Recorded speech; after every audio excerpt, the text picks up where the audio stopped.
My 17-year-old daughter spent 3 whole days cooking for 25 guests for my mother's birthday party. Last minute, my father sent me a message. Change of plans, we'll do it at a restaurant. Only adults will go. I didn't lose my cool. Instead, I did something different. 20 hours later, the door started knocking. I'm Alicia, a 42-year-old single mother to Violetta, a graphic designer living in a quiet neighborhood. This story is about how my daughter poured her heart into something incredible, how my family trampled it without a thought, and how I decided not to stand idly by. 3 weeks ago, it was my mother Alba's 70th birthday. She's the kind of person who demands perfection, with a critical comment for every detail. My father, Roberto, is quieter but never contradicts her. My sister Laura, the favorite, always gets her way. I, on the other hand, was always the one who had to try harder to be noticed. Organizing my mother's party is always a hassle, but this year, Violetta wanted to handle the food. Violetta's been cooking since she was little. At 8 she made burnt cookies, but now at 17 she's a star. She bakes incredible cakes, experiments with sophisticated recipes from the internet, and dreams of owning her own restaurant. When she said she wanted to cook for her grandmother's party, I told her it was a lot of work, but she insisted. "Mom, I want everyone to talk about this dinner," she said with a smile. I couldn't say no. She planned a killer menu: tomato bruschetta, goat cheese croquettes with honey, fig salad, salmon with citrus sauce, stuffed chicken, vegetable lasagna, and for dessert, chocolate raspberry cake and pistachio lemon macarons. All for 25 people. She spent her savings from her cafe job on ingredients and even handmade invitations with the menu written out. They were a work of art. It was 3 days of chaos. Violetta woke at dawn and didn't stop. The kitchen smelled of herbs, fresh bread, and chocolate. I tried to help, but she'd laugh and shoo me out. "Mom, this is mine." So I stuck to buying supplies and washing dishes. By the second day, there were trays of croquettes, sauces ready, and the cake half assembled. Violetta was in her element, smiling with every task she finished.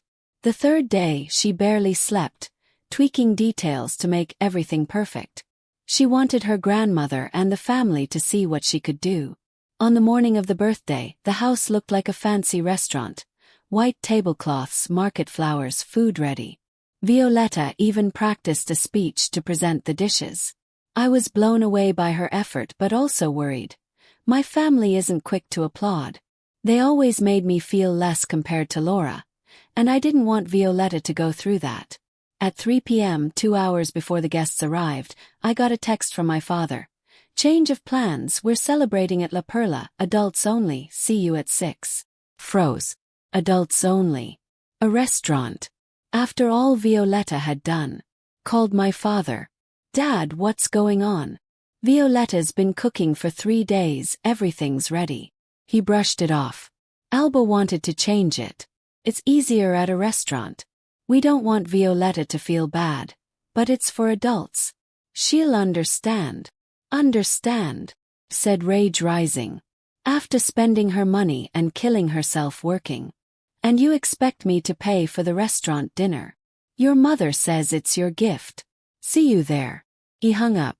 I looked at Violetta, arranging macarons, humming. I didn't know how to tell her.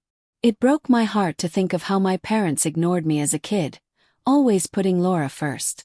I wasn't going to let them do that to my daughter. "Violetta," I said, approaching her, "let's talk for a second." I told her everything, trying to soften it, but there was no way to sugarcoat it. Her face changed, her eyes glassy, but she didn't cry. She just nodded. "Okay, Mom." She gathered the invitations with trembling hands, staring at the food she'd made with so much love. I wasn't going to let this stand. "Violetta, this food isn't going to waste," I said. "We're doing something different. We're inviting other people and making this an epic night." "What?" she said, confused. "Trust me. Your food deserves the audience it was meant for." I got to work, calling friends, neighbors, anyone who could come. I sent texts, knocked on doors. "Come to our house tonight. Violetta made an incredible dinner." Within hours, the house was full. work friends, neighbors, even a couple of old acquaintances. Among them was Marta, a journalist friend always hunting for stories. When she tried the food, she freaked out. "Alicia, your daughter made this. This is insane. Tell me everything." The dinner was a hit. People raved about the dishes, asking Violetta to explain how she made them. She was shy at first but started opening up, smiling, sharing recipes, joking. For a moment I thought everything was fine. But at 10 p.m., someone started pounding on the door, hard, like they wanted to break it down. I opened it, and there were my parents and Laura, furious. "What did you do, Alicia?" my mother yelled, storming in without asking. "You left us stranded at the restaurant and threw this ridiculous party without us." Violetta froze in the dining room, surrounded by guests still eating her food. I knew this was about to explode. Alba was red with rage, pointing at me like I was a child who broke a vase. Roberto stood behind her, looking like he'd rather be anywhere else. Laura had that smug smile that always drove me nuts. The guests, who were laughing and chatting moments before, went silent, watching the scene like a live soap opera. "Explain this right now, Alicia," my mother shouted, advancing toward me. "You left the whole family waiting at the restaurant, we spent a fortune, and you're here throwing a party with strangers." I took a deep breath, trying not to lose it. "Alba, I didn't strand you. You changed the plans at the last minute after Violetta slaved for 3 days cooking for your birthday. And then you asked me to pay for the dinner at La Perla.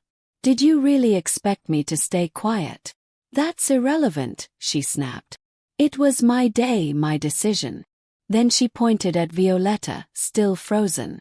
"And that girl had no business meddling in adult matters." That was the last straw. Rage surged in my chest, but before I could respond, Marta stood up. "Excuse me, ma'am, but have you tasted Violetta's food? This isn't kid stuff, it's a professional-level feast. You should be proud, not yelling here." Alba was thrown off, but Laura jumped in. "Nobody asked your opinion," she snapped at Marta. "This is a family matter, and you, Alicia, are always making a scene for attention. Why can't you just follow the plan?" "Follow the plan," said, raising my voice. "The plan was for my daughter, who spent her money and 3 days of her life, to cook for the family. The plan was for everyone to enjoy her effort.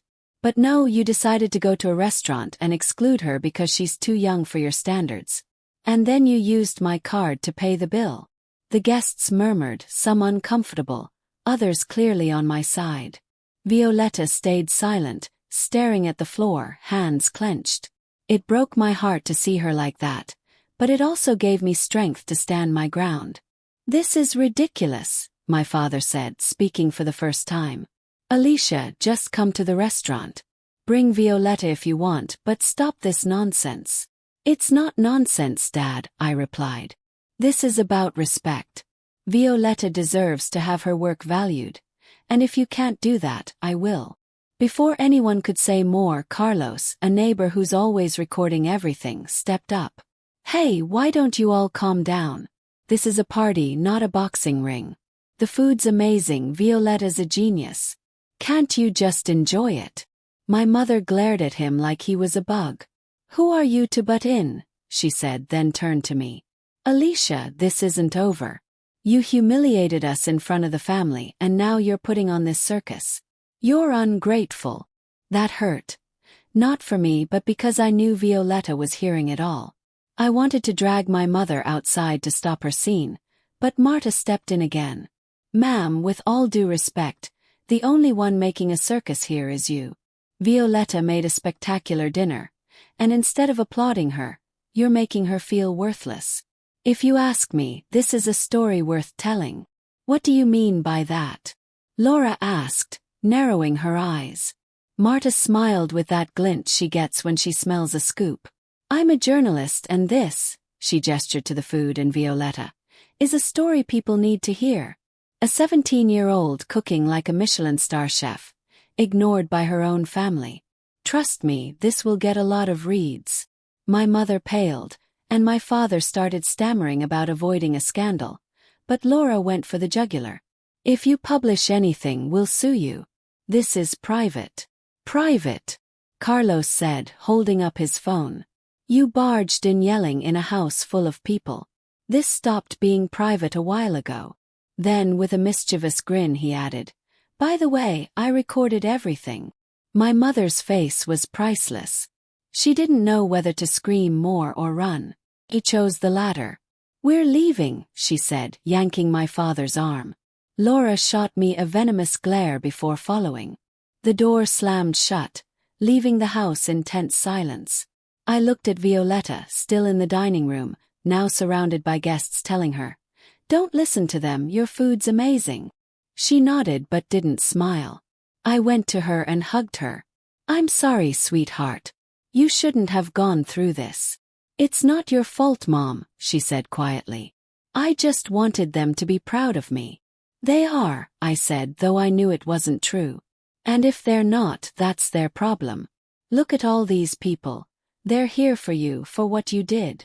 The party continued, but the vibe wasn't the same. People ate, praised the dishes, but you could tell everyone was processing what happened. Marta came to me while I was clearing plates.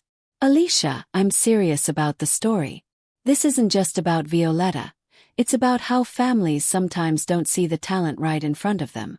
Let me write it. I hesitated. I didn't want to put Violetta in a media circus, but I knew she deserved recognition. Let's talk to her first, I said. When the party ended around midnight, Violetta and I sat in the kitchen, surrounded by leftovers and dirty dishes. I told her about Marta's idea. I don't know, Mom, she said, fiddling with a fork.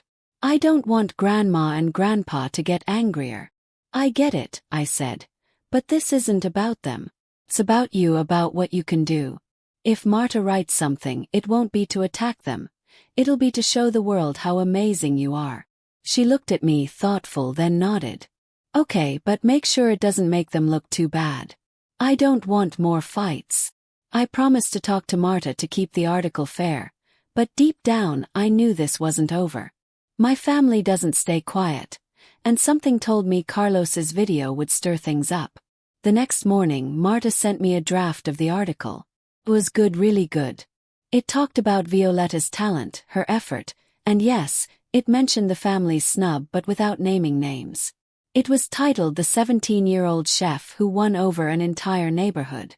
It went live on Marta's blog that afternoon and had thousands of views by night. People commented things like, What talent, this girl's going far. And of course some asked, Who are those ungrateful grandparents? It didn't take a day before my phone blew up. Messages from my mother, Laura, even distant uncles I hadn't seen in years, all furious. How dare you air our dirty laundry, said one. This is betrayal, said another. But the one that hurt most was my mother's. I always knew you were selfish, Alicia. This isn't over. I tried not to let it get to me. I focused on Violetta, who was perkier after reading the article's comments. Mom, do they really think my food's that good? She asked, a spark of hope in her eyes. Of course, I said. And this is just the beginning. But it wasn't all rosy. That night, while cleaning the kitchen, someone knocked again. It wasn't my parents but a neighbor who hadn't come to the party. Alicia, you need to see this, he said, showing me his phone. It was Carlos's video, posted on social media with thousands of views. The comments were a mix of support for Violetta and criticism of my family. This is going viral, he said. I was speechless. I didn't know if this was good or bad, but one thing was clear. My family wouldn't let it slide. As I watched the video, my mother's shouts echoing on the screen, I knew the storm was just beginning. I went back to the kitchen, where Violetta was scrubbing a tray, and told her about the video, hoping she wouldn't panic. Viral, she said, frowning. Mom, I didn't want this to turn into a circus. I know, sweetheart, I said, sitting beside her. But sometimes things spiral. The important thing is people are seeing how incredible you are. This could be an opportunity. She sighed, drying her hands. I just wanted to cook for Grandma. I didn't want to fight anyone. Hugged her. I know, and we'll handle this together. No one's dimming your light. I didn't sleep well that night. My phone kept buzzing with messages from my mother, Laura. Cousins I didn't even know had my number, all blaming me for exposing the family. My mother even called at 2 a.m., leaving a venomous voicemail. Alicia, this is unacceptable. You made us look like monsters. Are you fixing this? Or you'll never see us again. I deleted it without replying. I was done with their ultimatums. The next morning things got crazier. Marta's article had tens of thousands of views, and Carlos's video was spreading like wildfire. People started using the hashtag justice for Violetta, and there were memes of teen chefs facing grumpy grandmas. Some comments were harsh on my family, but most were love for Violetta. This girl deserves a Michelin star, said one. Someone give her a restaurant already, said another. To my surprise, Violetta started taking it in stride. Over breakfast, she looked at her phone and laughed. Look at this, Mom. Someone drew me in an apron with a crown. It was fan art of her as a kitchen queen, spatula as a scepter. For the first time since the mess, I saw her smile for real. But it wasn't all laughs. That noon my mother and Laura showed up at my house again, without my father. They barged in like they owned the place, Alba waving her phone like a weapon. This is your fault, she screamed, showing Carlos's video. Everyone's attacking us because of your cheap stunt. My stunt, I said, crossing my arms. You ditched Violetta after she slaved cooking for you. This isn't my fault. It's yours for not valuing her. Laura stepped forward with that I always win look. Alicia, you're pathetic, always seeking attention. You think this will make your daughter famous. She's a kid playing chef. No one will take her seriously. That was too much. Before I could reply, Violetta came out of the kitchen, eyes blazing. Aunt Laura, I'm not playing. Cooking is what I love, and if you don't get that, it's your problem, not mine. I'd never seen Violetta stand up to anyone like that.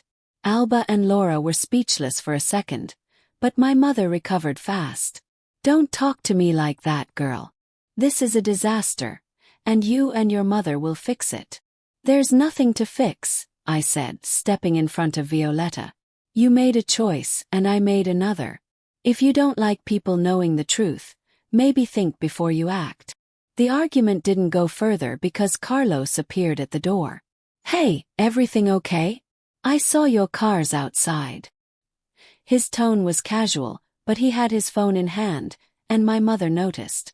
You, she yelled, pointing at him. You recorded that video. I'm suing you. Carlos laughed. Lady, you're in my neighborhood, yelling in a house that's not yours. If you want to sue, go ahead, but it'll cost you. Alba and Laura stormed out, promising consequences, but I wasn't scared anymore. I was tired of their games, their favoritism toward Laura, their way of making me feel less, and especially their treatment of Violetta like she was nothing. That afternoon Marta called. Alicia, this is out of control. A couple of food blogs want to interview Violetta, and a local restaurant wants her to cook a special menu. What do you say? I talked to Violetta, who hesitated at first. I don't know, Mom. What if I'm not ready? But after reading more supportive comments, she got excited. Okay, let's try it. The next week was wild. Violetta gave an interview to a food blog, sharing how she learned to cook and plan the banquet. The interviewer was so impressed she invited her to a young chef's event. The local restaurant, a small but popular spot, asked her to make a 3-course menu for a special night.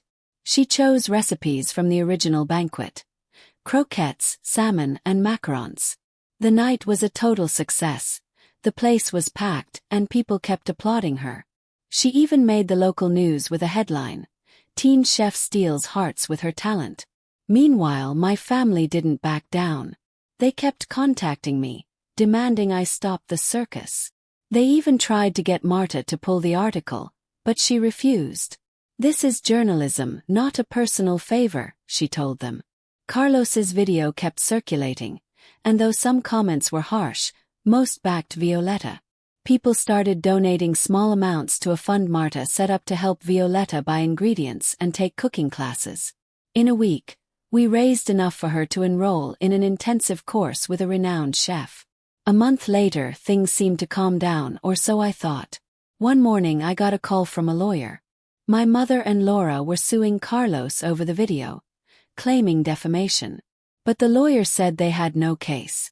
They entered your house without permission and caused a public scene. The video is evidence, not defamation. They dropped the suit, but not before sending more furious messages. I decided I'd had enough. I cut contact with my parents and Laura. It wasn't easy, but I couldn't keep letting them hurt Violetta or me. I sent them a clear message. If you can't respect us, don't be part of our lives. They didn't reply, and for the first time in years I felt peace. A year later, life took a turn I never imagined. With the donations and support from the restaurant, Violetta opened a small food truck called Violetta's Bites, serving simplified versions of her signature dishes. The business took off. People lined up for her croquettes and macarons, and her Instagram, where she posted recipes and videos, had thousands of followers. She even started a blog about her kitchen adventures, and a publisher offered her a cookbook deal. My daughter, at 18, was an entrepreneur. I kept my design job but helped Violetta with her branding. Marta became our ally, sharing updates on Violetta's success. Carlos's video was still online but no longer the focus. Now, Violetta was known for her talent, not the drama. One afternoon, while helping at the food truck, I saw an elderly couple eyeing the menu. It was my parents. I hadn't seen them since the fight. Alba approached, her expression unreadable. "Alicia," she said, "we wanted to try Violetta's food." I didn't know what to say. They nodded and ordered croquettes. Violetta sat beside them, eating in silence too. When they finished, my mother said, "It's very good, Violetta. You did well." It was the closest thing to an apology I'd ever heard from her. I don't know if we'll ever heal as a family, but that moment gave me hope. Violetta keeps shining. Her food truck now has 2 locations, and she's saving up to open a real restaurant. I couldn't be prouder. Thanks for watching. Let us know your thoughts in the comments and subscribe for more stories.